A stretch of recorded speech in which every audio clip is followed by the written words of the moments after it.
বন্ধুরা, আজকে আমি পাঙ্গাস মাছ রান্না করবো। প্রথমে মাছগুলো ভেজে নিব।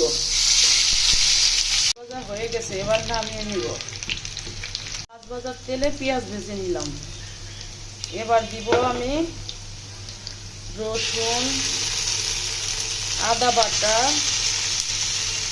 পেঁয়াজ বাটা আর জিরা বাটা।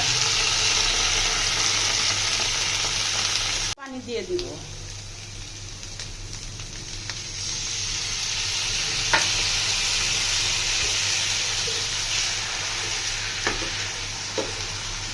একে একে সব মশলা দিয়ে দিব। হলুদ দিলাম,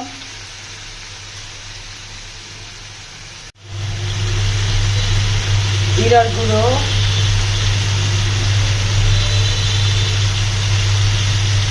শুকনো মরিচের গুঁড়ো, ধনিয়ার গুঁড়ো, একটা কাঁচা মরিচ, লবণ দিয়ে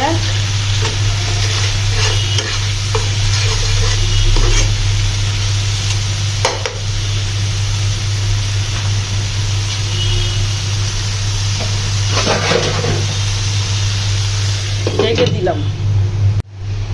মশলা কষানো শেষ, এবার মাছ দিয়ে দিব।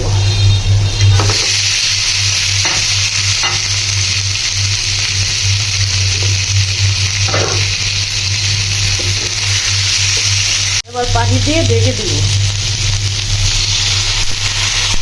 রান্না শেষ, এবার ধনেপাতা কুচি দিয়ে নামিয়ে নিব।